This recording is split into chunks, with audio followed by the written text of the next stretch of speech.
떨리는 손으로 가래떡을 받아든 중년 여성. 떡집 주인 서유는 계산 없이 떡을 더 담았다. 그때까지만 해도 그날의 작은 친절이 거대한 비밀과 만나 자신의 삶을 아니 인생 전체를 통째로 바꾸어 놓을지 전혀 알지 못했다. 그 전에 잠깐 시청 전 구독과 좋아요 버튼 한번 누르고 더 많은 이야기를 전해보세요. 여러분의 이야기를 전하고 싶으면 지금 어디에서 영상을 보고 계신지 댓글로 남겨주세요. 다음 이야기 속에 반영하겠습니다. 그럼 편안한 시청하시고 오늘도 행복한 하루 되세요. 새벽 5시 20분이었습니다. 정서윤은 골목 끝 가로등 아래 접이식 테이블을 펼쳤습니다. 스테인리스 판이 차가운 공기를 머금고 있었죠. 손바닥에 닿는 금속의 온도가 겨울을 실감하게 했습니다. 서윤은 가스통을 연결하고 불을 켰습니다. 파란 불꽃이 어둠 속에서 작은 빛을 만들었습니다. 핸드폰 화면에 메시지가 떠 있었습니다. 월세 독촉이었죠. 서윤은 읽지 않은 채 화면을 껐습니다. 오늘 벌어야 할 돈을 계산하는 편이 더 급했거든요. 노점 위에 가래떡을 올렸습니다. 하얀 떡이 스테인리스 판 위에서 천천히 녹아가기 시작했습니다. 간장 양념을 바르는 손놀림은 이제 익숙했습니다. 3년째 같은 자리에서 같은 일을 했으니까요. 시장 골목은 아직 어두웠습니다. 가게 셔터가 내려진 상태였고 골목 끝에서 청소차 소리만 들렸습니다. 서윤은 떡을 뒤집으며 손님이 올 시간을 기다렸습니다. 첫 손님은 보통 6시쯤 나타났죠. 주머니에서 수첩을 꺼냈습니다. 오늘 준비한 떡이 150인분이었습니다. 한 봉지에 5,000원씩 팔면 75만 원입니다.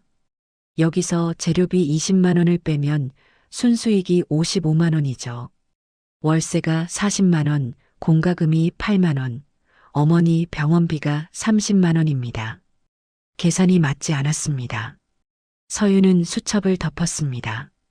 병원비는 다음 달로 미루기로 했습니다. 어머니께 전화해서 약속을 조금 늦춰야겠다고 말씀드려야 했죠. 그런 전화는 언제나 어려웠습니다. 가래떡에서 고소한 냄새가 났습니다. 서윤은 집게로 떡을 뒤집으며 불 조절을 했습니다. 타지 않게, 그렇다고 너무 익지 않게 하는 게 중요했거든요. 손님들은 겉은 바삭하고 속은 쫄깃한 걸 좋아했으니까요. 골목에 사람 그림자가 나타났습니다. 서윤은 고개를 들었습니다. 검은 코트를 입은 중년 여성이었습니다. 50대 후반쯤 되어 보였죠. 여성은 천천히 노점 앞으로 다가왔습니다. 구두 소리가 고요한 골목에 울렸습니다. 평범한 손님이라고 생각했습니다. 서윤은 집게를 들고 말했습니다. 어서 오세요. 여성은 노점 앞에 멈춰 섰습니다.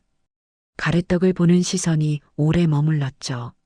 서윤은 손님의 표정을 살폈습니다. 뭔가 망설이는 기색이 보였거든요. 가래떡 한 봉지 주세요. 목소리가 낮았습니다. 서윤은 고개를 끄덕이고 떡을 집기 시작했습니다. 익은 떡을 골라서 봉지에 담았죠. 집게를 쥔 손이 떨리는 게 보였습니다. 추운 날씨 탓인지 아니면 다른 이유가 있는지 알 수 없었습니다. 서윤은 떡을 담으며 손님을 다시 봤습니다. 코트 단추가 하나 풀려 있었고 머리카락이 약간 흐트러져 있었습니다. 새벽에 급하게 나온 사람처럼 보였죠. 하지만 묻지 않았습니다. 손님의 사정을 아는 게 서윤의 일은 아니었으니까요. 봉지에 떡을 담았습니다. 14개가 들어갔죠. 서윤은 잠시 멈칫했습니다. 그리고 집게로 떡을 한 줄 더 집었습니다. 3개를 추가했습니다. 이건 그냥 드세요. 여성이 서윤을 봤습니다. 눈빛에 놀람이 스쳤죠. 괜찮습니다. 계산할게요. 아니에요. 그냥 드시라고 넣은 거예요. 서윤은 봉지를 건넸습니다. 여성이 봉지를 받았습니다. 손이 여전히 떨리고 있었죠. 5,000원짜리 지폐를 꺼내서 서윤에게 내밀었습니다. 서윤은 돈을 받고 거스름돈은 주지 않았습니다. 추가한 떡값으로 생각하면 딱 맞았거든요. 여성은 봉지를 들고 잠시 서 있다가 천천히 돌아섰습니다. 감사합니다. 작은 목소리였습니다. 서윤은 고개를 숙였습니다. 네, 맛있게 드세요. 여성이 골목 끝으로 사라졌습니다. 구두 소리가 점점 작아지다가 들리지 않았습니다.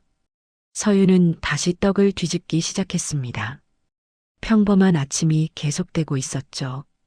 그 손님이 누구인지 몰랐습니다. 그 사람이 훗날 자신의 삶에 어떤 의미로 들어올지 전혀 예상하지 못했습니다. 단지 추운 새벽에 떡을 사러 온 손님일 뿐이었죠. 서윤에게는 오늘 하루를 버티는 게 더 중요했으니까요. 시간이 흘렀습니다. 손님들이 하나둘 나타나기 시작했습니다. 출근길 직장인, 시장 상인, 택시 기사들이 노점 앞에 섰습니다. 서윤은 떡을 담고 돈을 받고 인사를 했습니다. 기계처럼 반복되는 동작이었죠. 9시가 되자 떡이 거의 다 팔렸습니다. 서윤은 노점을 정리하기 시작했습니다. 테이블을 접고 가스통을 끄고 남은 떡을 봉지에 담았습니다. 오늘 매출은 괜찮았습니다. 목표했던 금액에 거의 도달했거든요. 주머니에서 핸드폰을 꺼냈습니다. 어머니께 전화를 걸어야 했습니다. 병원비 이야기를 해야 했죠. 손가락이 화면 위에서 머뭇거렸습니다. 전화를 걸지 않았습니다. 내일 하기로 했습니다. 오늘은 그냥 이대로 끝내고 싶었거든요. 서윤은 핸드폰을 주머니에 넣고 짐을 들었습니다. 골목을 빠져나가며 하늘을 봤습니다. 구름이 잔뜩 낀 회색빛 하늘이었죠. 비가 올 것 같았습니다. 서윤은 걸음을 재촉했습니다. 집까지 20분 거리였습니다. 비가 오기 전에 도착해야 했죠. 무거운 짐을 들고 골목을 지나며 오늘 만난 그 여성을 잠깐 떠올렸습니다. 손이 떨리던 모습이 기억났습니다.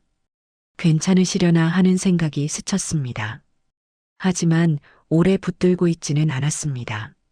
서윤에게는 자신의 하루를 넘기는 것만으로도 벅찼으니까요. 그날의 선택은 아직 이름이 없었습니다. 단지 추운 새벽에 누군가에게 떡 3개를 더 준 것뿐이었죠.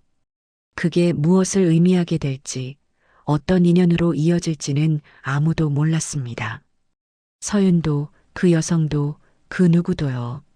골목 끝에서 빗방울이 떨어지기 시작했습니다. 서윤은 짐을 들고 골목을 빠져나왔습니다. 빗방울이 조금씩 떨어지고 있었죠. 우산을 펼치려던 손이 멈췄습니다. 가로등 아래에 누군가 쓰러져 있었거든요. 검은 코트였습니다. 서윤의 발걸음이 멈췄습니다. 가까이 다가가 보니 새벽에 떡을 사간 그 여성이었습니다. 바닥에 몸을 웅크린 채 움직이지 않고 있었죠. 손에 들고 있던 떡 봉지가 옆에 흩어져 있었습니다. 저기요. 대답이 없었습니다. 서윤은 짐을 내려놓고 무릎을 굽혔습니다. 여성의 얼굴이 창백했습니다. 이마에 땀이 맺혀 있었고 숨소리가 가늘게 들렸죠. 의식은 있는 것 같았지만 눈을 뜨지 못하고 있었습니다. 골목 저편에서 사람들이 지나갔습니다. 2명의 남자였습니다. 30대 중반쯤 되어 보였죠. 그들은 쓰러진 여성을 힐끗 보고는 시선을 돌렸습니다. 발걸음이 빨라졌습니다. 괜히 엮이지 말자. 한 사람의 목소리가 들렸습니다. 다른 사람이 고개를 끄덕였죠.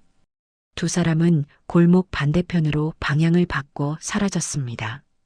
서윤은 여성을 내려다봤습니다. 핸드폰을 꺼내야 했습니다. 그런데 손이 주머니에서 멈췄죠. 머릿속에서 계산이 시작됐거든요. 통장 잔액이 12만 원이었습니다. 내일 아침 장사 재료를 사려면 최소 8만 원이 필요했죠.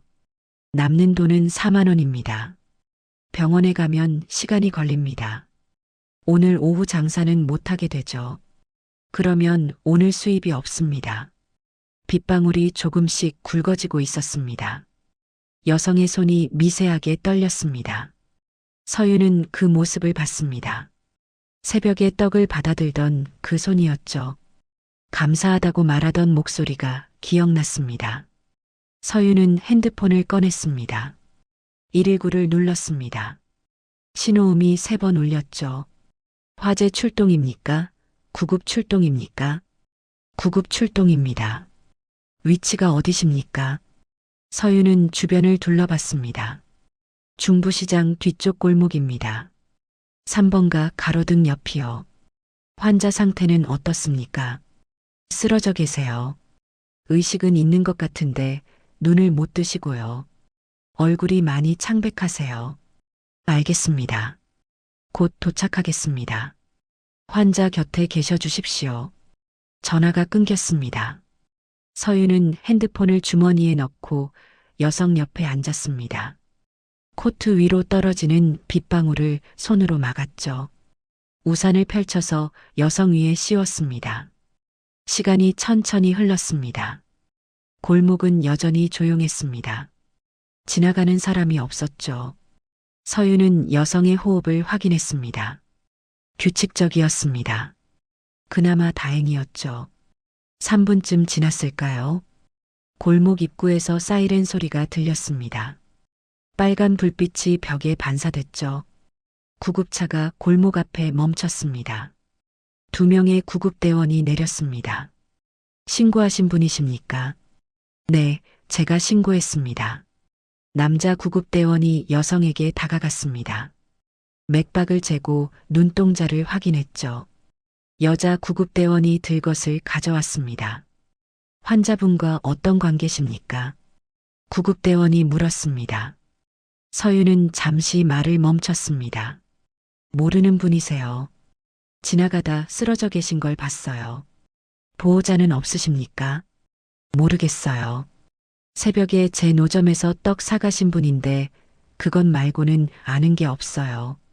구급대원이 고개를 끄덕였습니다. 여성을 들것에 옮겼죠. 조심스럽게 구급차 안으로 들어갔습니다. 병원까지 동행해 주실 수 있으십니까? 신원 확인이 필요합니다. 서유는 구급차를 봤습니다. 머릿속에서 또 계산이 시작됐습니다. 병원까지 가면 최소 2시간입니다.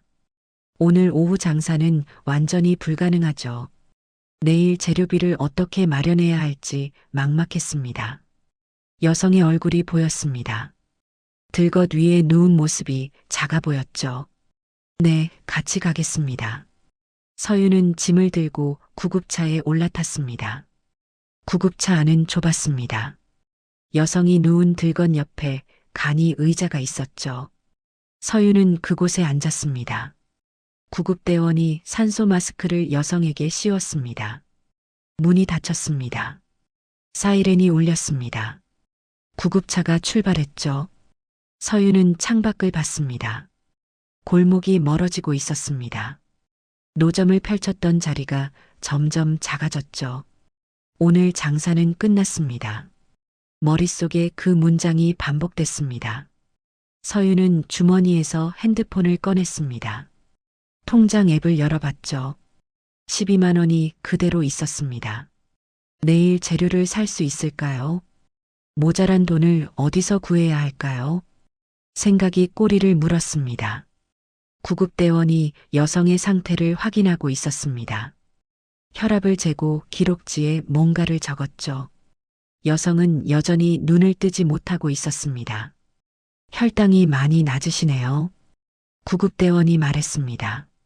서윤이 고개를 들었죠. 저혈당이세요? 그런 것 같습니다. 병원 가서 정확히 검사해 봐야겠지만요. 서윤은 여성을 봤습니다. 새벽에 떡을 살 때 손이 떨리던 모습이 떠올랐습니다. 추위 때문이 아니었을지도 몰랐죠. 저혈당 증상이었을 수도 있었습니다.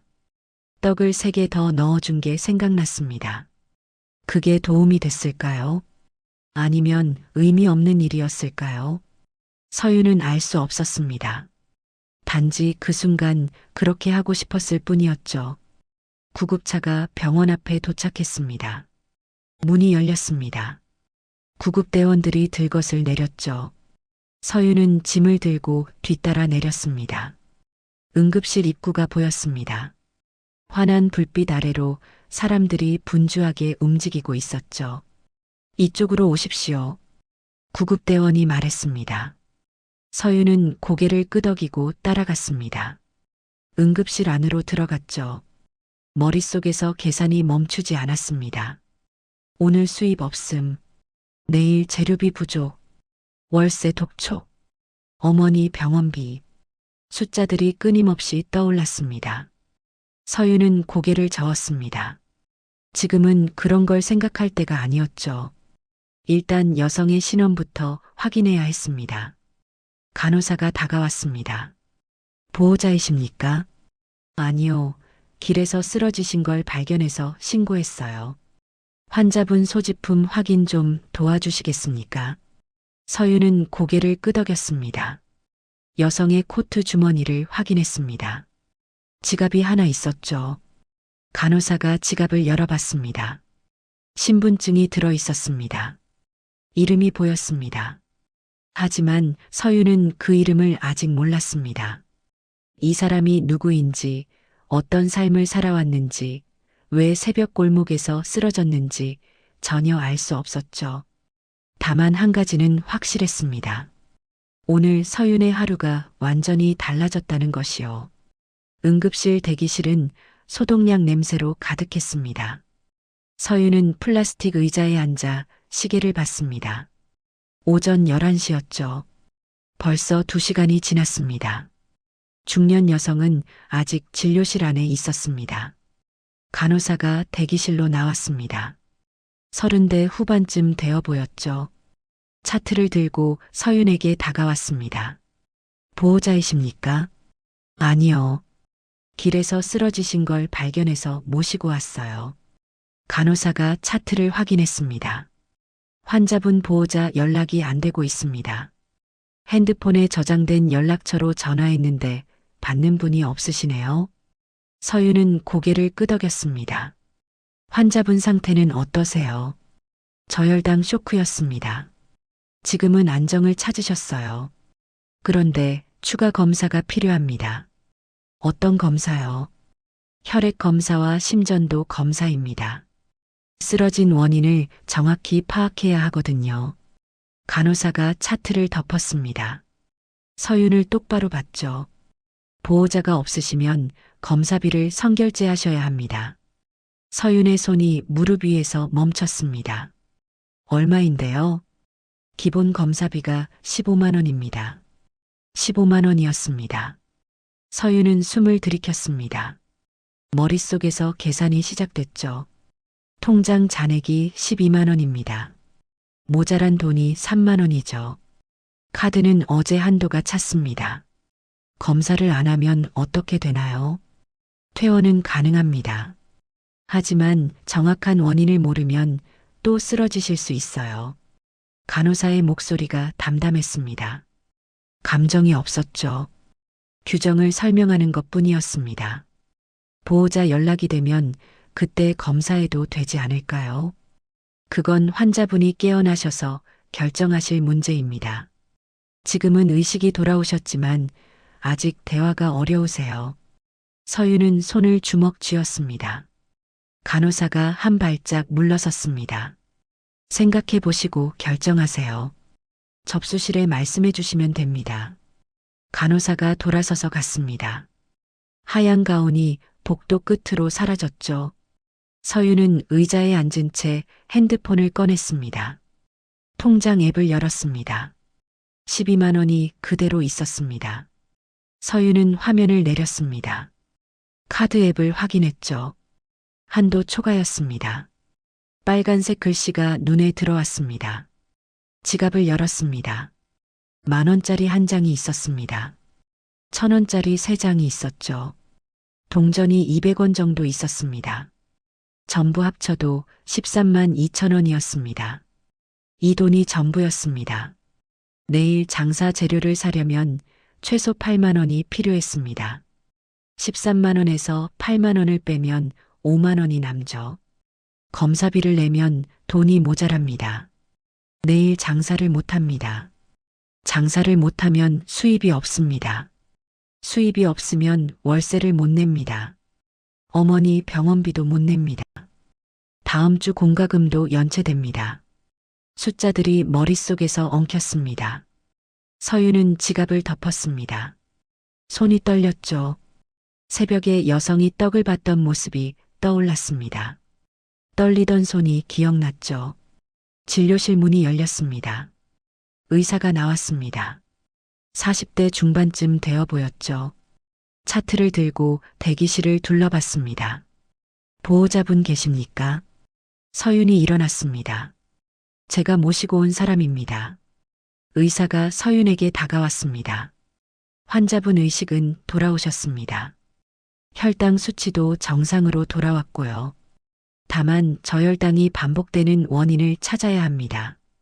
검사가 필요하다고 들었어요. 네, 혈액 검사와 심전도 검사가 필요합니다. 당뇨병 여부도 확인해야 하고요. 의사가 차트를 보여줬습니다. 검사 항목이 적혀 있었죠. 서유는 글자들을 봤지만 이해할 수 없었습니다.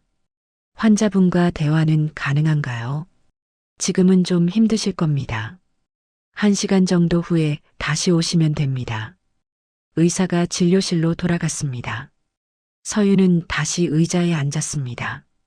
지갑을 꺼냈죠. 10,000원짜리 한 장을 손에 쥐었습니다. 이 10,000원의 무게가 느껴졌습니다. 15만 원을 내면 내일 재료를 살 수 없습니다. 장사를 접어야 하죠. 일주일 수입이 없어집니다. 월세가 연체됩니다. 안 내면 여성이 검사를 못 받습니다.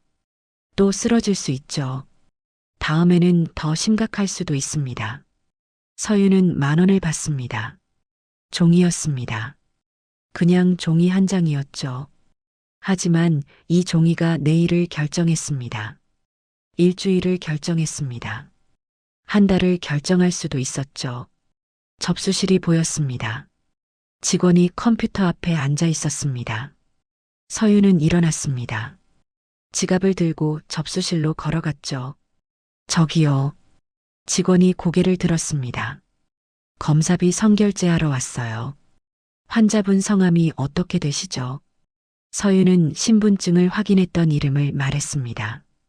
직원이 컴퓨터를 확인했죠. 검사비가 15만 원입니다. 지금 가진 돈이 13만 원밖에 없어요. 직원이 서윤을 봤습니다. 표정이 난처했죠. 그럼 검사 진행이 어렵습니다. 일부만이라도 먼저 내면 안 될까요?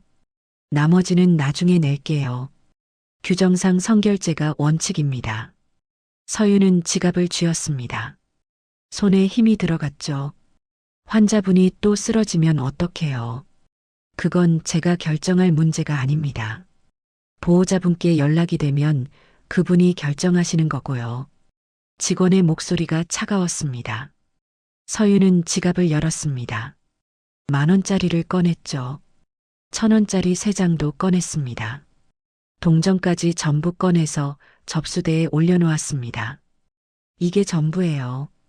13만 2천 원입니다. 일단 검사부터 진행해 주세요. 나머지는 제가 책임지겠습니다. 직원이 돈을 받습니다. 보호자가 아니시잖아요. 보호자가 될게요. 서윤의 목소리가 단호했습니다. 직원이 잠시 망설였습니다. 그러더니 서류 한 장을 꺼냈죠. 여기 서명하세요. 보호자 동의서입니다. 서명하시면 남은 비용도 책임지셔야 합니다. 서윤은 서류를 받았습니다. 보호자 란이 비어 있었습니다. 서윤은 펜을 들었죠. 자신의 이름을 적었습니다. 정서윤이라고요. 서명을 끝냈습니다. 직원이 서류를 받아갔습니다. 돈을 세더니 영수증을 발행했죠. 일부 입금 처리했습니다. 나머지 18,000원은 내일까지 납부하시면 됩니다. 서윤은 영수증을 받았습니다. 지갑이 텅 비었습니다. 한 푼도 남지 않았죠. 서윤은 지갑을 주머니에 넣고 대기실로 돌아왔습니다. 의자에 앉았습니다. 손이 떨렸습니다. 방금 무슨 일을 한 건지 실감이 났죠. 내일 장사를 못합니다. 재료비가 없으니까요. 일주일 수입이 사라졌습니다. 계산이 틀렸습니다. 아니었습니다. 계산보다 선택이 먼저였던 거죠. 서윤은 그제야 깨달았습니다. 돈을 낼 때 계산하지 않았다는 걸요. 머리로 생각하지 않았습니다. 그냥 지갑을 열었죠. 돈을 꺼냈습니다. 서명을 했습니다. 왜 그랬을까요? 모르는 사람이었습니다. 새벽에 떡 한 번 산 손님일 뿐이었죠. 다시 만날 일도 없을 사람이었습니다. 그런데 그냥 그렇게 했습니다. 진료실 문이 다시 열렸습니다. 간호사가 나왔죠. 검사 진행합니다. 환자분 이동시킬게요. 서윤은 고개를 끄덕였습니다. 간호사가 휠체어를 끌고 진료실로 들어갔습니다.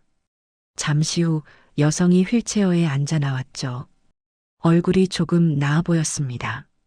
창백함이 덜했거든요. 여성이 서윤을 봤습니다. 눈빛에 놀람이 스쳤죠. 입술이 움직였지만 소리는 나오지 않았습니다. 간호사가 휠체어를 밀고 복도 끝으로 사라졌습니다. 서윤은 자리에 앉은 채 창밖을 봤습니다. 비가 그쳤습니다. 회색 하늘 사이로 햇빛이 비쳤죠. 서윤은 핸드폰을 꺼냈습니다. 통장 잔액을 확인했습니다. 0원이었습니다. 내일 어떻게 될까요? 모르겠습니다. 일주일 후는요. 역시 모르겠죠. 하지만 한 가지는 확실했습니다. 오늘 서윤이 내린 선택은 돌이킬 수 없다는 것이요. 10,000원의 무게는 이제 다른 의미가 됐습니다. 그건 단순한 돈이 아니었죠.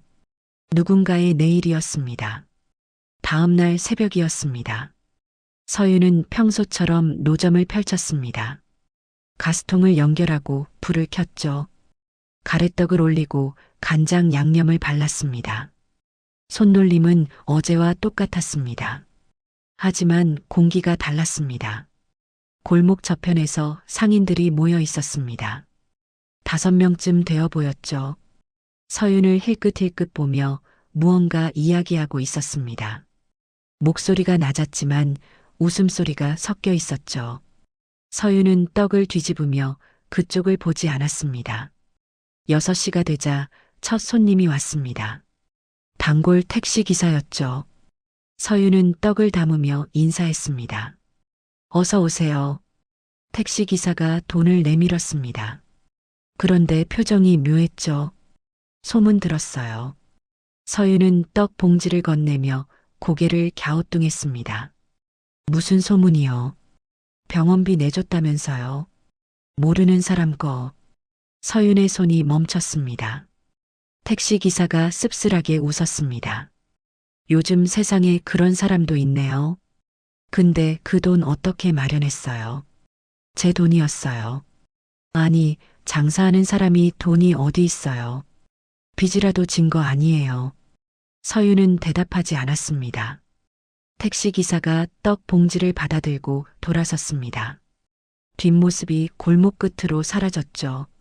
서윤은 다시 떡을 뒤집기 시작했습니다.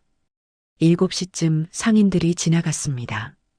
과일 가게 주인이었습니다. 서윤보다 10살쯤 많아 보였죠. 옆에 야채 가게 주인이 함께 걷고 있었습니다. 계산도 없이 그런 짓을 하면 어떡해요. 과일 가게 주인의 목소리가 들렸습니다. 그러니까요. 우리도 하루하루 빠듯하게 사는데 착한 척하고 싶었나 봐요. 두 사람이 웃었습니다. 서윤 앞을 지나가며 힐끗 봤죠. 시선이 차갑게 느껴졌습니다. 서윤은 떡을 뒤집는 손을 멈추지 않았습니다. 8시가 되자 노점 앞에 사람이 섰습니다. 공무원 조끼를 입고 있었죠. 시장 관리인이었습니다. 정서윤 씨 맞으시죠? 서윤은 집게를 내려놓았습니다. 네, 맞습니다. 단속 나왔습니다. 노점 허가증 보여주세요. 서윤은 가방에서 허가증을 꺼냈습니다. 관리인이 받아서 확인했죠. 꼼꼼히 읽더니 고개를 끄덕였습니다. 허가는 됐네요. 근데 여기 영업시간 위반이에요. 위반이요. 저 3년째 이 시간에 장사하는데요. 규정이 바뀌었습니다. 이제 오전 8시부터만 가능해요. 서윤은 시계를 봤습니다. 8시 5분이었죠. 지금 8시 넘었는데요. 5분 전에 시작하신 거 확인했어요. 위반입니다. 관리인이 수첩을 꺼냈습니다. 뭔가 적기 시작했죠. 서윤은 그 모습을 봤습니다. 경고 한 번 드립니다. 다음에 또 적발되면 허가 취소해요. 관리인이 돌아섰습니다. 서윤은 떡을 정리하기 시작했습니다. 손님들이 노점 앞을 지나갔지만 멈추지 않았죠. 관리인이 서 있던 모습을 봤으니까요. 9시가 되자 다시 장사를 시작했습니다. 하지만 손님이 없었습니다. 평소 같으면 이 시간에 직장인들이 많이 왔는데요. 오늘은 아무도 오지 않았습니다. 10시쯤 관리인이 다시 나타났습니다. 또 단속입니다. 서윤은 집게를 내려놓았습니다. 뭐가 문제예요? 노점 위치가 규정 위반이에요. 인도에서 1m 떨어져야 하는데 50cm밖에 안 되네요. 어제까지는 괜찮았는데요. 규정이 엄격해졌습니다. 민원이 들어왔거든요. 관리인이 또 수첩에 뭔가 적었습니다. 서윤은 입술을 깨물었죠. 누가 민원을 넣었는데요. 그건 말씀드릴 수 없습니다.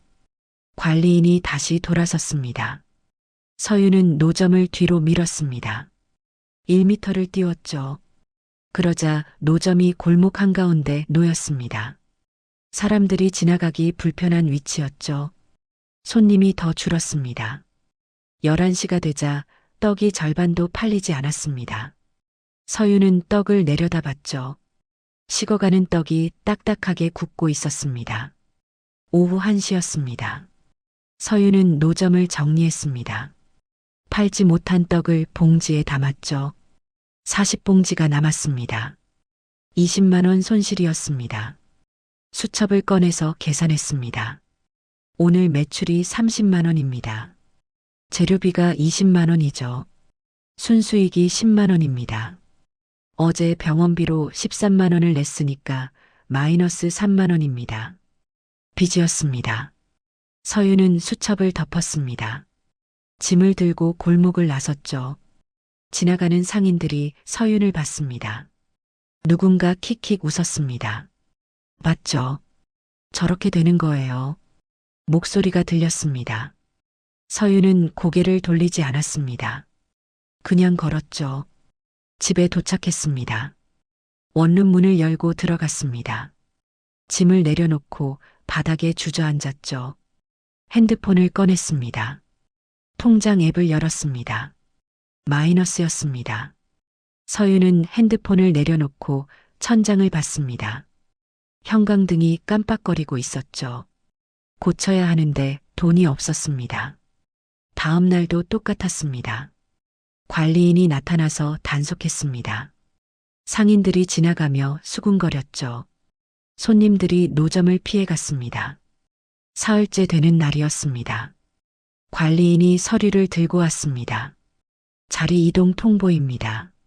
서윤은 서류를 받았습니다. 왜요? 민원이 계속 들어옵니다.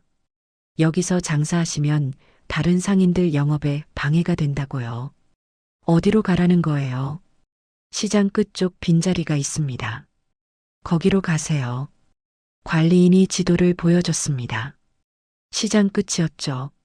사람들이 잘 지나다니지 않는 곳이었습니다. 거기서는 장사가 안 돼요. 그건 제 소관이 아닙니다. 관리인이 돌아섰습니다. 서윤은 서류를 들고 서 있었습니다. 손이 떨렸죠. 종이가 바람에 흔들렸습니다. 저녁이 되자 노점을 접었습니다. 집으로 돌아왔습니다. 원룸 안이 어두웠죠. 불을 켜지 않았습니다. 바닥에 앉아서 핸드폰을 꺼냈습니다. 버스 시간표를 검색했습니다. 고향으로 가는 버스가 하루에 4번 있었습니다. 새벽 5시, 오전 10시, 오후 3시, 저녁 7시였죠. 요금은 2만 5천 원이었습니다. 통장 잔액을 확인했습니다. 3만 2천 원이 남아 있었습니다. 버스표를 사면 7천 원이 남죠. 일주일은 버틸 수 있을 것 같았습니다. 어머니께 전화해야 했습니다. 핸드폰을 들었습니다. 번호를 눌렀죠. 신호음이 울렸습니다. 세 번째 신호음에서 전화를 끊었습니다. 내일 하기로 했습니다. 서유는 창밖을 봤습니다. 거리에 가로등이 켜져 있었죠. 사람들이 걷고 있었습니다. 웃으며 이야기하는 모습이 보였습니다. 서유는 커튼을 쳤습니다. 바닥에 누웠습니다. 천장의 형광등이 깜빡거렸죠. 눈을 감았습니다.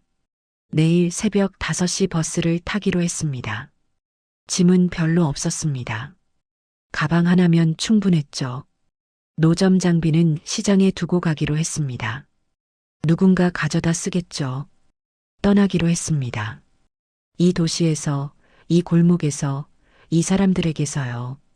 선희가 돌아오는 방식을 이제 알았습니다. 칭찬은 오지 않았죠. 대신 조롱이 왔습니다. 모욕이 왔습니다. 단속이 왔습니다. 서유는 눈을 뜨지 않았습니다. 내일이 오기 전까지 그냥 이대로 있고 싶었습니다. 아무 생각도 하지 않고요. 아무것도 느끼지 않고요. 형광등이 깜빡이다가 꺼졌습니다. 어둠 속에서 서윤의 숨소리만 들렸습니다. 규칙적이고 조용한 숨소리였죠. 내일 새벽이면 이 방을 나설 거라는 걸 아무도 몰랐습니다. 결심은 이미 행동이 되고 있었습니다. 한빛그룹 본사 비서실이었습니다. 오전 10시 30분 김태준 비서실장의 책상 위로 긴급 보고서가 올라왔습니다. 빨간 스티커가 붙어 있었죠. 최우선 처리 사안이었습니다. 김태준은 서류를 펼쳤습니다. 첫 줄에 적힌 내용이 눈에 들어왔습니다. 재단 이사장 응급 이송건이었죠. 김태준의 손이 멈췄습니다. 이사장이라는 단어가 의미하는 바를 알고 있었거든요. 한빛문화재단 이사장이었습니다. 그룹 회장의 부인이자 후계자 한지후의 어머니였죠. 김태준은 내선 전화를 들었습니다. 상황팀 연결해 주세요. 신호음이 2번 울렸습니다. 비서실장님, 보고서 확인했습니다. 이사장님 현재 상태는요.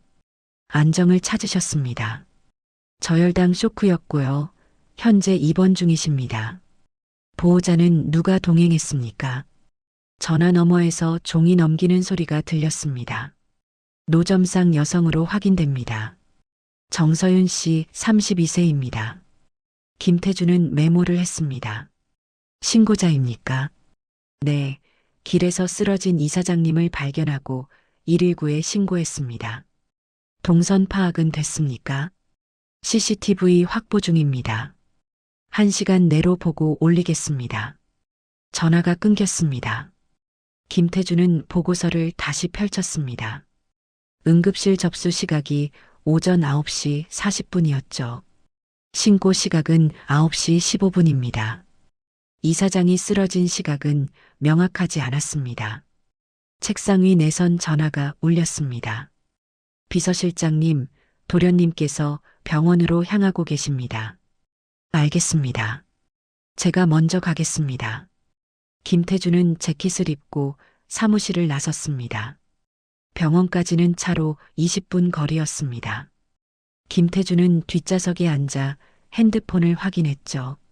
상황팀에서 중간 보고가 올라왔습니다. CCTV 화면 캡처 사진이었습니다. 가로등 아래 쓰러진 여성의 모습이 보였습니다. 옆에 다른 여성이 무릎을 굽히고 있었죠. 타임스탬프가 오전 9시 10분이었습니다. 김태준은 사진을 확대했습니다. 쓰러진 여성이 이사장이 맞았습니다. 검은 코트를 입고 있었죠. 옆에 앉은 여성은 평범한 차림이었습니다. 짐을 옆에 두고 있었습니다. 차가 병원에 도착했습니다. 김태준은 내려서 로비로 들어갔습니다. 엘리베이터를 타고 4층으로 올라갔죠. VIP 병동이었습니다. 복도에 한지우가 서 있었습니다. 35세였습니다. 검은 정장을 입고 있었죠.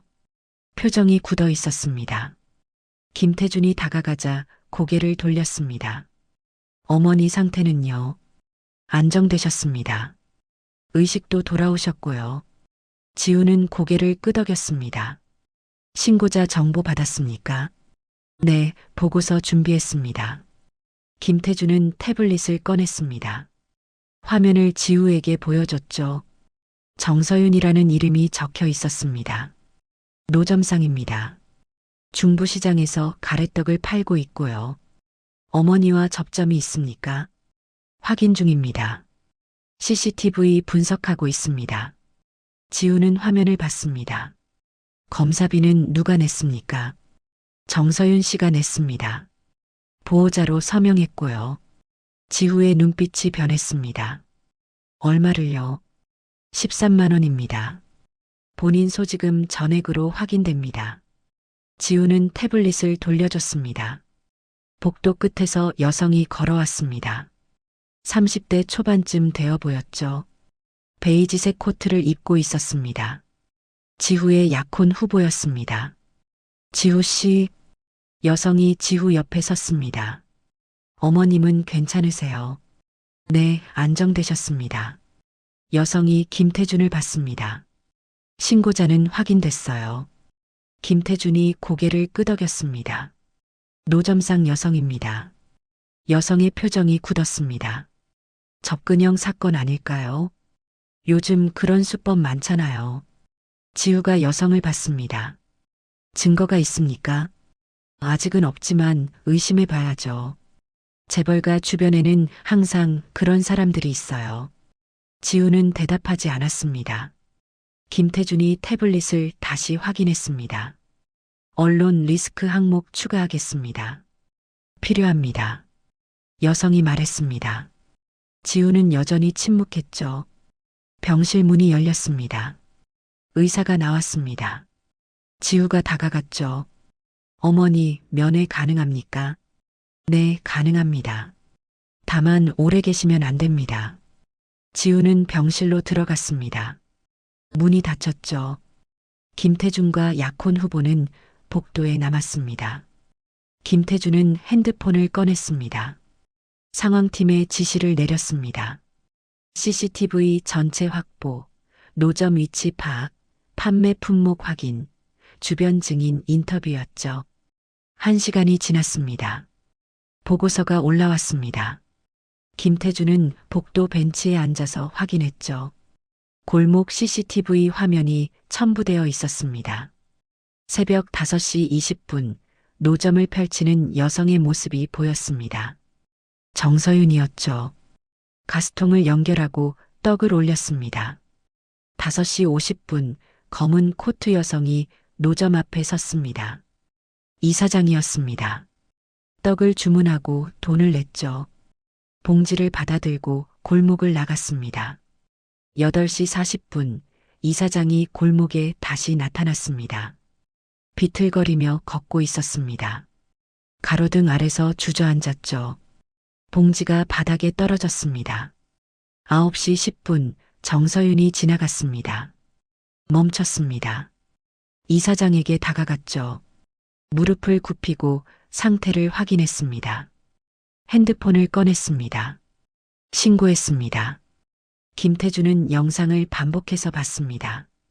접근형 사건의 흔적은 보이지 않았습니다. 정서윤은 평범하게 장사를 했고 이사장은 우연히 그곳을 지나갔죠. 쓰러진 것도 우연이었습니다.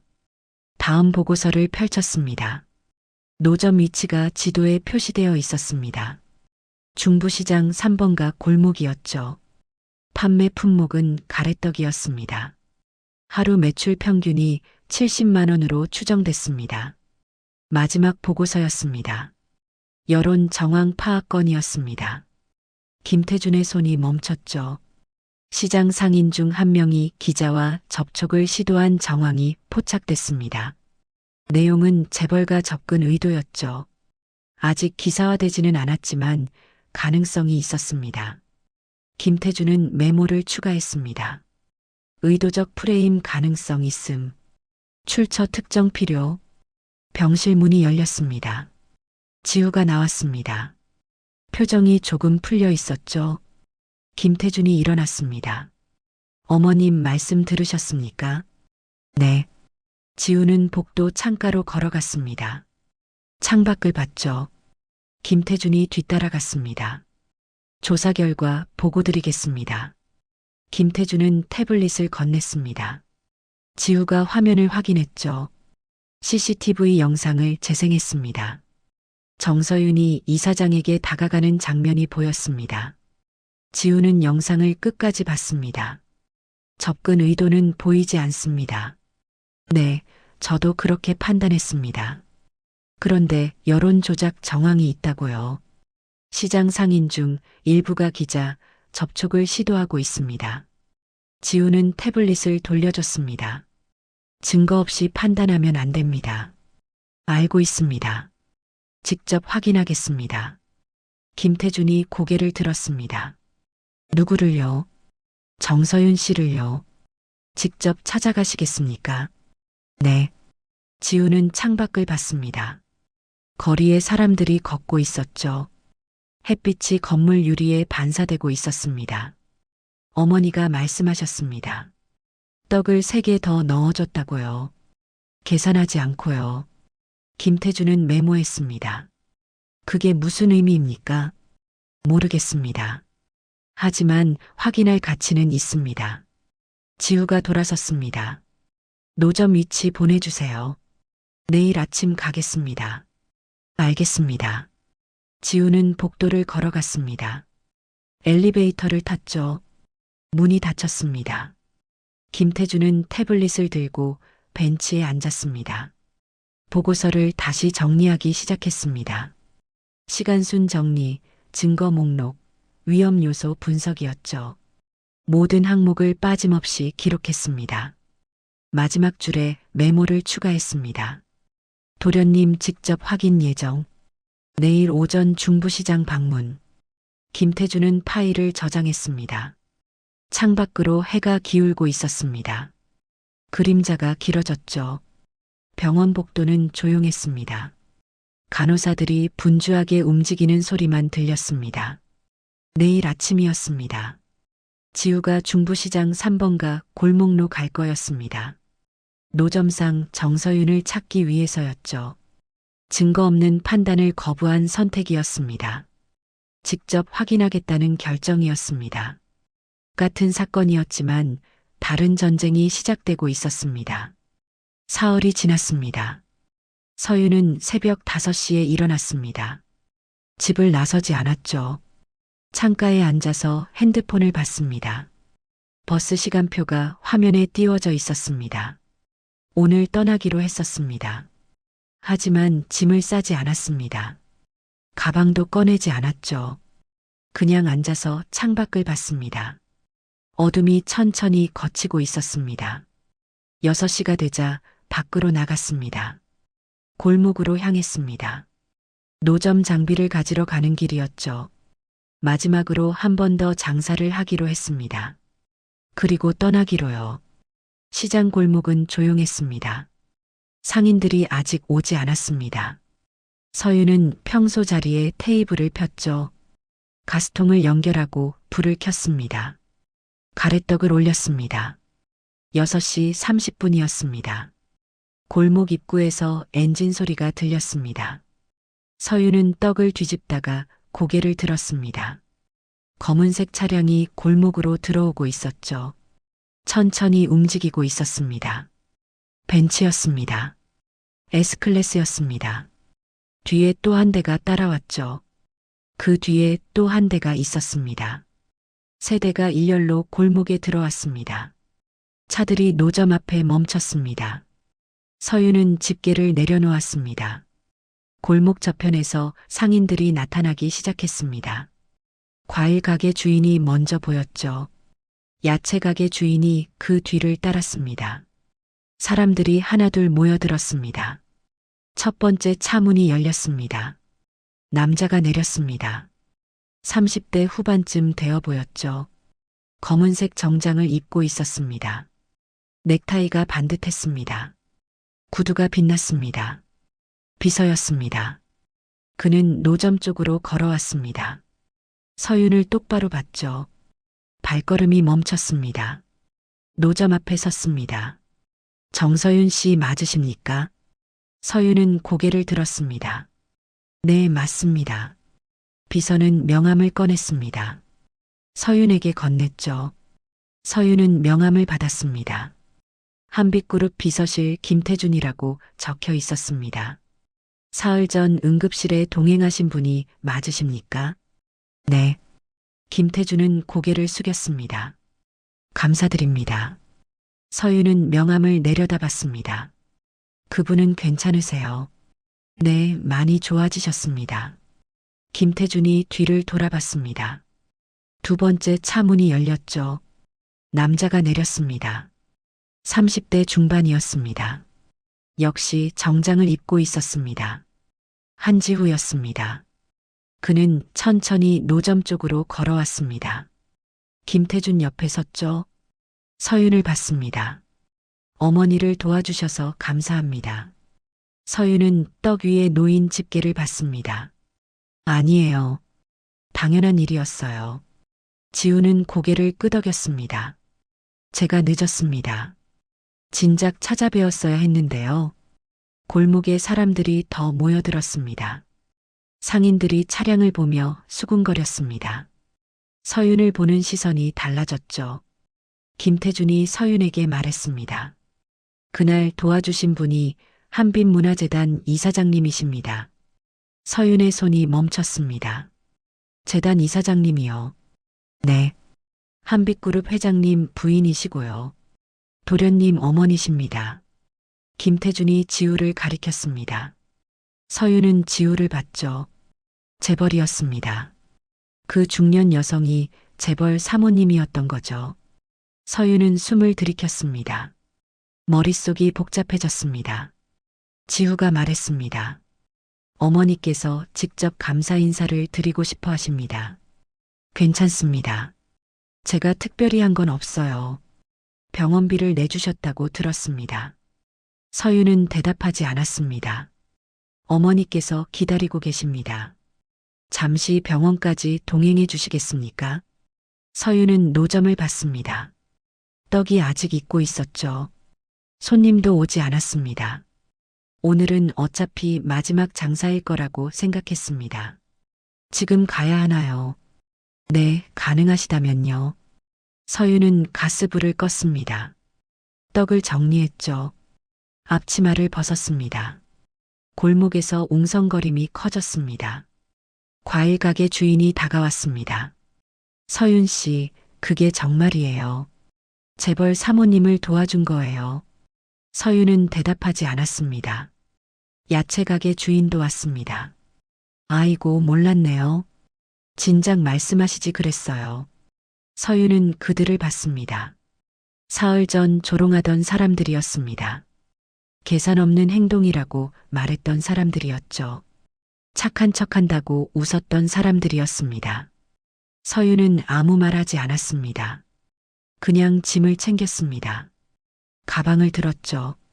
김태준이 다가와서 가방을 받아들었습니다. 제가 들겠습니다. 괜찮아요. 아닙니다. 김태준은 가방을 들고 차량 쪽으로 걸어갔습니다. 서윤은 그 뒤를 따랐죠. 지우가 옆에서 함께 걸었습니다. 상인들이 길을 비켰습니다. 시장 관리인이 보였습니다. 사흘 전 단속하던 그 사람이었죠. 민원을 이유로 자리 이동을 통보했던 사람이었습니다. 관리인이 서윤에게 다가왔습니다. 서윤 씨, 자리 이동권은 취소됐어요. 민원 철회됐거든요. 서윤은 멈춰섰습니다. 그래요. 네, 앞으로 이 자리에서 계속 장사하셔도 됩니다. 서윤은 고개를 끄덕였습니다. 감사합니다. 관리인이 물러났습니다. 서윤은 다시 걸었습니다. 차량 앞에 도착했죠. 김태준이 뒷문을 열었습니다.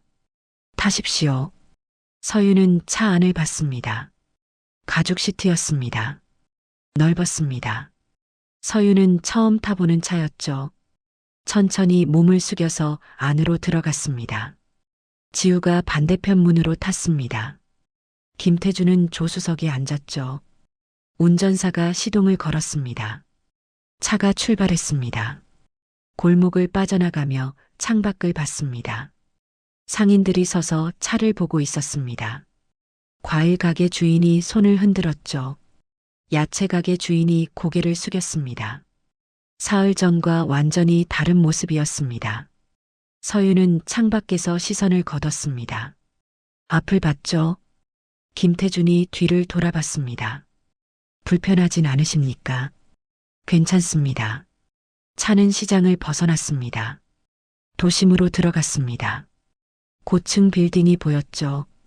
사람들이 출근하는 모습이 창밖으로 지나갔습니다. 서윤은 손을 무릎 위에 올려놓았습니다. 떨리지 않았습니다. 긴장되지도 않았죠. 그냥 담담했습니다. 지난 사흘간의 일들이 머릿속을 스쳤습니다. 조롱, 단속, 민원, 자리 이동 통보. 그리고 지금 이 순간, 벤츠 뒷좌석에 앉아 병원으로 가는 이 순간이요. 지우가 말했습니다. 불편하게 해드려서 죄송합니다. 진작 찾아뵀어야 했는데요. 괜찮아요. 검사비도 돌려드려야 하고 그동안 불편하셨던 일들도 해결해드려야 합니다. 서윤은 지우를 봤습니다. 불편했던 일이요. 시장에서 있었던 일들 보고받았습니다. 서윤은 창밖을 봤습니다. 그건 제 일이에요. 신경 안 쓰셔도 돼요. 아닙니다. 저희 때문에 피해를 보신 거라면 책임져야 합니다. 서윤은 대답하지 않았습니다. 차가 병원 앞에 도착했습니다. 문이 열렸습니다. 서윤은 내렸죠. 지우가 뒤따라 내렸습니다. 김태준이 앞장서서 걸었습니다. 병원 로비로 들어갔습니다. 사람들의 시선이 느껴졌습니다. 정장을 입은 남자들과 함께 걷는 서윤을 봤죠. 평범한 옷차림의 서윤이 이질적으로 보였을 겁니다. 서윤은 신경 쓰지 않았습니다. 엘리베이터를 탔습니다. 4층 버튼이 눌렸죠. 문이 닫혔습니다. 조용했습니다. 엘리베이터가 천천히 올라갔습니다. 4층에 도착했습니다. 문이 열렸습니다. VIP 병동이었죠. 복도가 깨끗했습니다. 간호사들이 조용히 움직이고 있었습니다. 김태준이 한 병실 앞에 멈췄습니다. 이쪽입니다. 문을 두드렸습니다. 안에서 대답이 들렸죠. 김태준이 문을 열었습니다. 서윤은 안으로 들어갔습니다. 병실이 넓었습니다. 호텔방 같았죠. 침대에 중년 여성이 앉아 있었습니다. 새벽 골목에서 떡을 샀던 그 여성이었습니다. 손이 떨리던 모습이 기억났습니다. 감사하다고 말하던 목소리가 떠올랐죠. 여성이 서윤을 봤습니다. 눈빛에 반가움이 스쳤습니다. 입가에 미소가 번졌죠. 오셨군요. 서윤은 고개를 숙였습니다. 안녕하세요. 여성이 침대에서 일어났습니다. 서윤에게 다가왔죠. 손을 내밀었습니다. 정말 감사합니다. 서윤은 그 손을 잡았습니다. 시선이 뒤집힌 순간이었습니다. 하지만 서윤은 알고 있었습니다. 이 반전이 끝이 아니라는 걸요. 골목에 남겨진 사람들, 변한 태도, 아직 해결되지 않은 문제들이요. 적의 반격은 아직 남아 있었습니다. 병실 아니었습니다. 윤미정 이사장이 서윤의 손을 잡고 있었습니다. 따뜻한 온기가 느껴졌죠. 서윤은 손을 천천히 빼냈습니다. 정말 괜찮으세요? 윤미정은 고개를 끄덕였습니다. 덕분에 빨리 회복했습니다. 그날 도와주지 않으셨다면 어떻게 됐을지 몰라요. 당연한 일이었어요. 윤미정은 서윤을 의자로 안내했습니다. 서윤이 앉았죠. 윤미정은 침대에 다시 앉았습니다. 지우가 창가에 서 있었습니다. 어머니, 무리하지 마세요. 괜찮아. 이 정도는 할 수 있어. 윤미정이 서윤을 봤습니다. 가래떡 장사하신다고 들었어요. 네, 3년째 하고 있어요. 힘드시겠어요. 서윤은 대답하지 않았습니다. 병실 문이 열렸습니다. 여성이 들어왔죠. 베이지색 코트를 입고 있었습니다. 지후의 약혼 후보였습니다. 여성이 서윤을 봤습니다. 이분이 그날 도와주신 분이에요.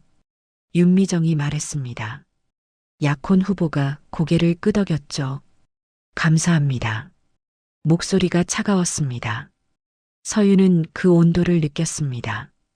약혼 후보가 윤미정 곁에 섰습니다. 그런데 왜 도와주신 거예요? 서윤이 고개를 들었습니다. 네. 길에서 쓰러진 사람을 그냥 지나칠 수도 있잖아요. 왜 도우셨는지 궁금해서요. 서윤은 약혼 후보를 봤습니다. 그냥 도와야 할 것 같아서요. 보상을 바라신 건 아니고요. 아니에요. 그럼 다른 이유가 있으셨나요? 윤미정이 약혼 후보를 봤습니다. 그만해요. 궁금해서 여쭤본 거예요, 어머님. 약혼 후보의 시선이 서윤에게 머물렀습니다. 병원비도 내주셨다던데 그 돈은 어디서 구하셨어요? 서윤의 손이 무릎 위에서 움직였습니다. 제 돈이었어요. 노점 장사로 모은 돈이요. 네. 약혼 후보가 팔짱을 꼈습니다. 그 돈 낸 걸 누가 알게 하고 싶으셨던 건 아닐까요? 서윤은 대답하지 않았습니다. 지우가 창가에서 돌아섰습니다. 그만하세요. 약혼 후보가 지우를 봤습니다. 확인이 필요하잖아요. 요즘 재벌가 주변에 접근하는 사람 많다고 했어요. 증거도 없이 그런 말 하지 마세요. 지우의 목소리가 단호했습니다. 약혼 후보는 입을 다물었죠. 서윤이 일어났습니다. 저는 이만 가볼게요. 윤미정이 손을 내밀었습니다. 조금만 더 계시면 안 될까요? 괜찮아요. 오래 있으면 불편하실 것 같아서요. 서윤은 가방을 들었습니다. 윤미정을 향해 고개를 숙였죠. 빨리 쾌차하세요. 정말 감사합니다. 연락처라도 남겨주세요. 제대로 인사드리고 싶어요. 서윤은 잠시 생각했습니다. 괜찮아요.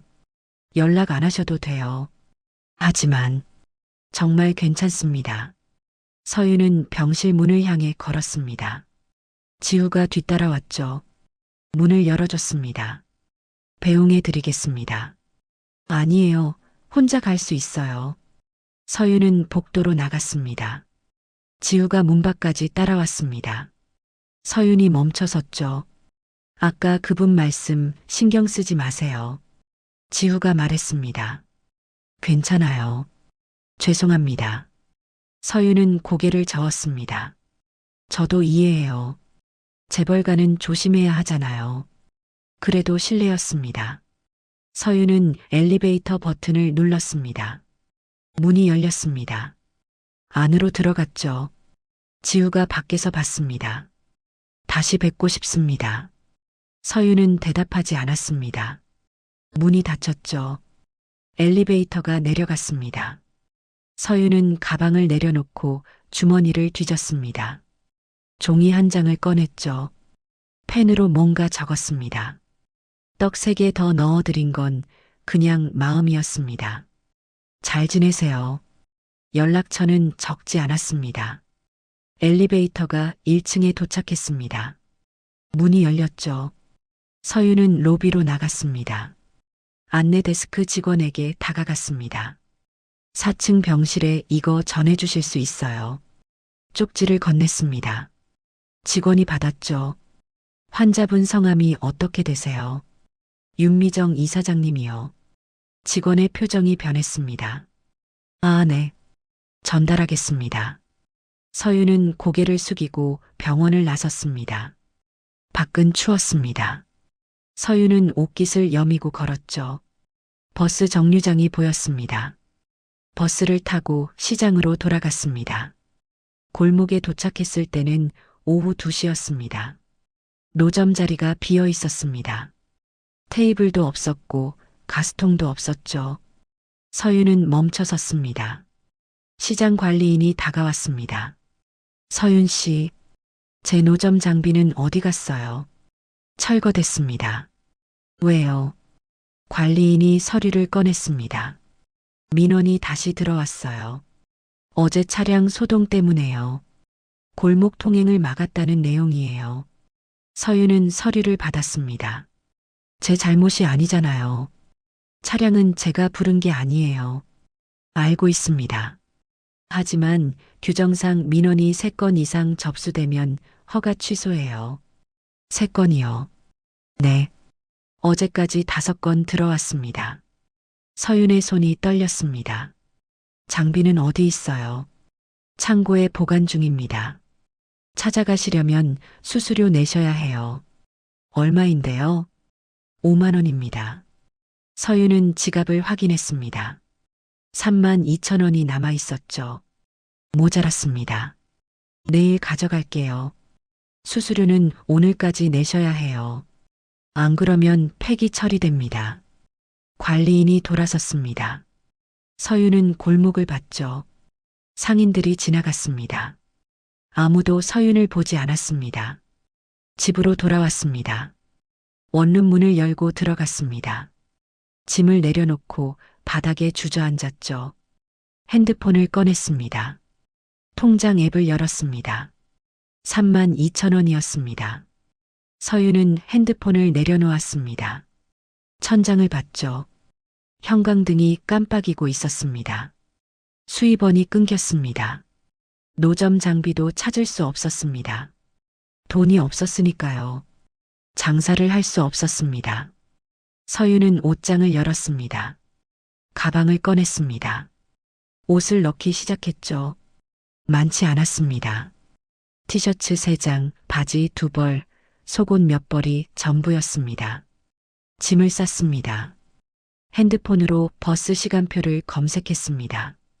시외 버스터미널까지 가는 버스가 30분 후에 있었죠. 서윤은 가방을 메고 집을 나섰습니다. 문을 잠갔습니다. 계단을 내려갔습니다. 건물 밖으로 나왔죠. 버스 정류장으로 걸어갔습니다. 버스가 왔습니다. 서윤은 탔습니다. 카드를 찍고 뒷자리에 앉았죠. 창밖을 봤습니다. 익숙한 거리가 지나갔습니다. 30분 후 터미널에 도착했습니다. 내렸습니다. 터미널 안으로 들어갔죠. 매표소가 보였습니다. 줄을 섰습니다. 어디 가세요? 창구 직원이 물었습니다. 고향이요. 어디인데요? 서윤은 지역 이름을 말했습니다. 직원이 컴퓨터를 확인했죠. 다음 버스가 4시 30분이에요. 2만 5천 원입니다.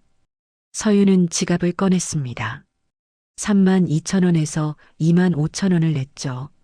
7천 원이 남았습니다. 표를 받았습니다. 대합실로 갔습니다. 의자에 앉았죠. 가방을 무릎 위에 올려놓았습니다. 시계를 봤습니다. 3시였습니다. 1시간 30분을 기다려야 했죠. 서윤은 핸드폰을 꺼냈습니다. 어머니 번호가 화면에 떠 있었습니다. 전화를 걸어야 했습니다. 고향으로 간다고 말씀드려야 했죠. 손가락이 화면 위에서 멈췄습니다. 전화하지 않았습니다. 버스에 올라타고 나서 하기로 했습니다. 핸드폰을 주머니에 넣었습니다. 대합실은 조용했습니다. 사람이 많지 않았죠. 저편에서 아이가 울고 있었습니다. 어머니가 달래는 모습이 보였습니다. 서윤은 창밖을 봤습니다. 해가 기울고 있었습니다. 그림자가 길어졌죠. 저녁이 다가오고 있었습니다. 선택의 대가였습니다. 누군가를 도운 대가가 이것이었습니다. 일자리를 잃고 도시를 떠나는 것이요. 서윤은 대합실 천장을 봤습니다. 형광등이 켜져 있었습니다. 깜빡이지 않았죠. 밝았습니다. 시간이 흘렀습니다. 4시가 되자 방송이 나왔습니다. 버스 출발 안내였죠. 서윤은 가방을 들고 일어났습니다. 개찰구로 걸어갔습니다. 표를 보여줬습니다. 직원이 확인하고 문을 열어줬습니다. 서윤은 플랫폼으로 나갔죠.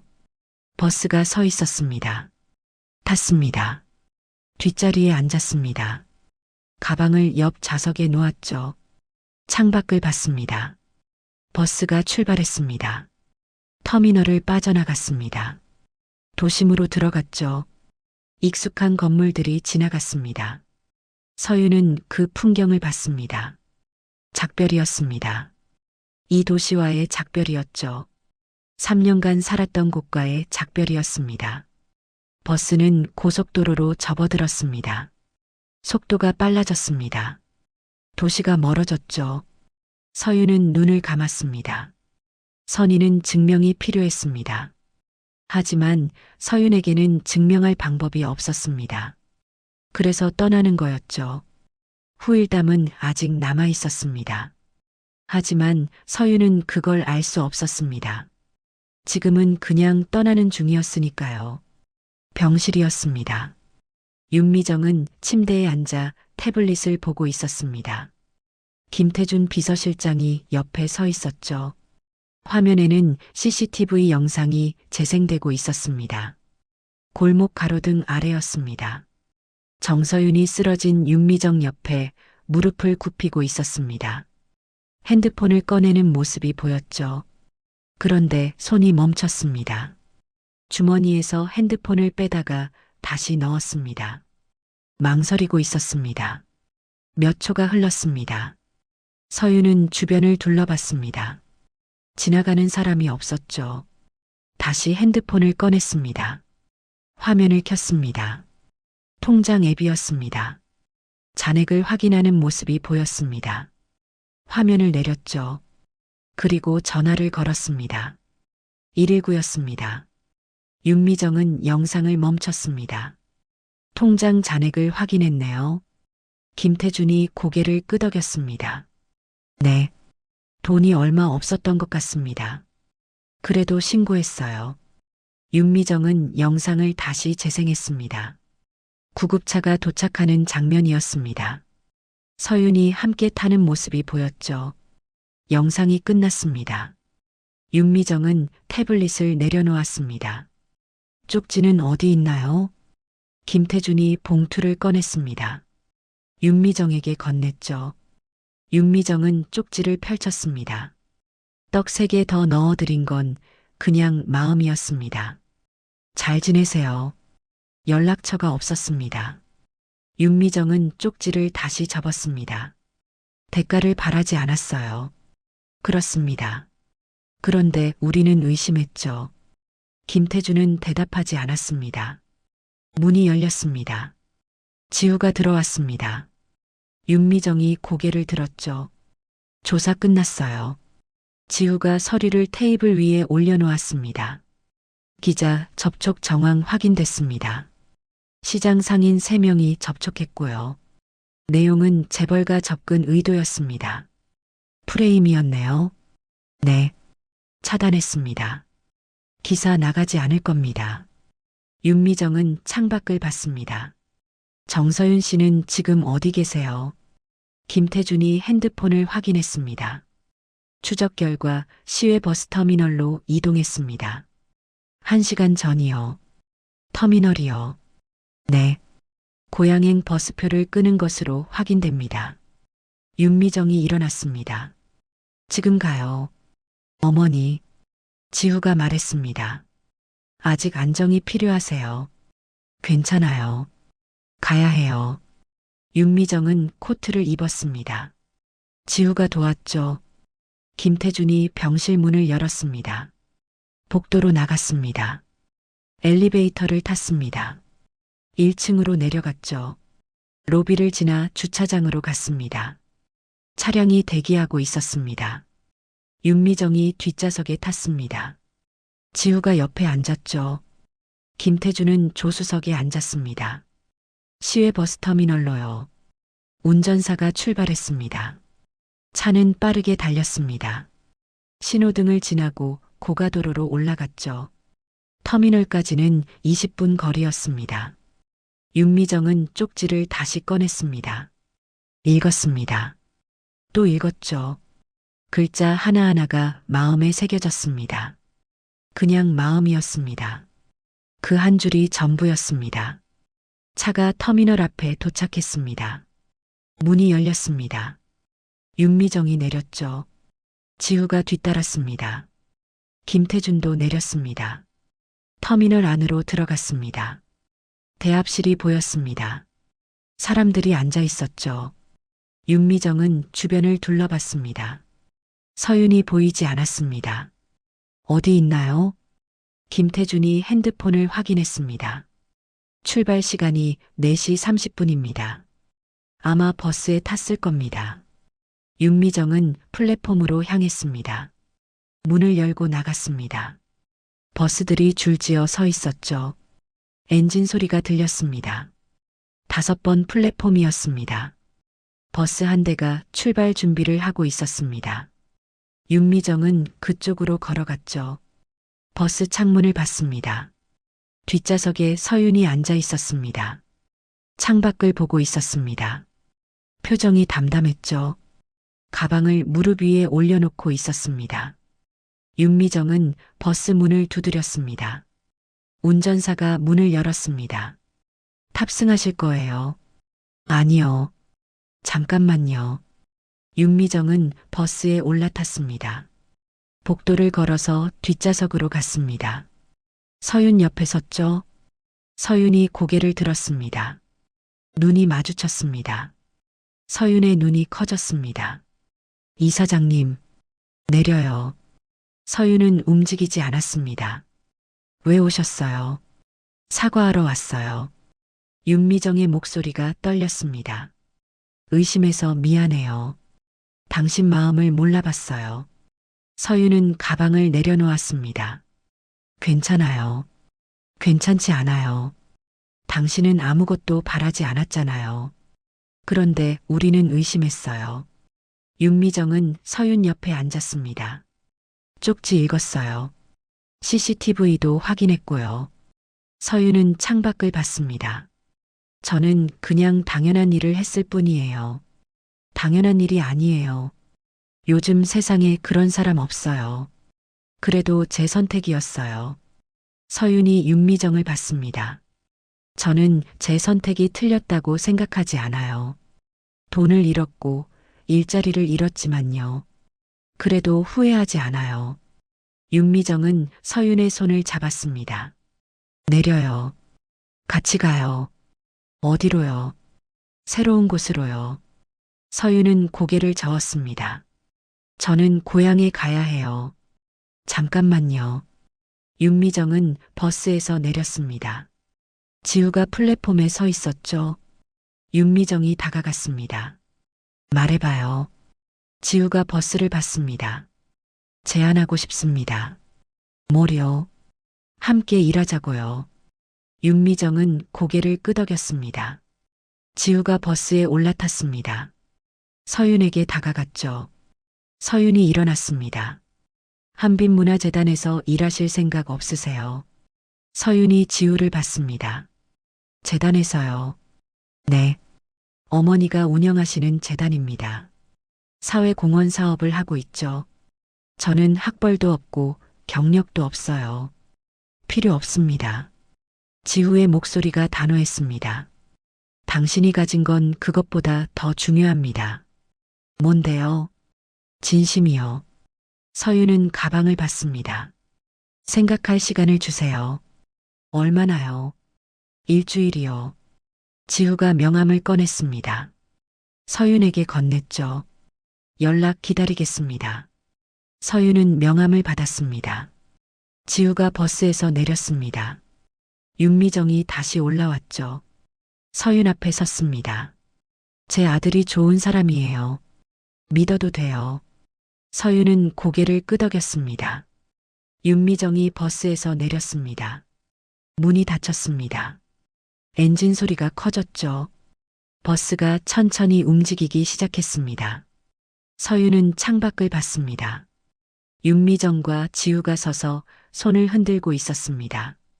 서윤도 손을 들었죠. 작게 흔들었습니다. 버스가 터미널을 빠져나갔습니다. 도로로 들어갔습니다. 속도가 빨라졌죠. 서윤은 명함을 받습니다. 한빛그룹 전략기획실 한지후. 전화번호가 적혀 있었습니다. 서윤은 명함을 가방에 넣었습니다. 창밖 풍경이 빠르게 지나갔습니다. 건물이 사라지고 들판이 나타났죠. 해가 기울고 있었습니다. 서윤은 눈을 감았습니다. 일주일 후였습니다. 고향에서 어머니와 이야기를 나눴습니다. 어머니는 말했죠. 내가 옳다고 생각하는 길을 가거라. 서윤은 전화를 걸었습니다. 한지후입니다. 정서윤입니다. 결정하셨습니까? 네.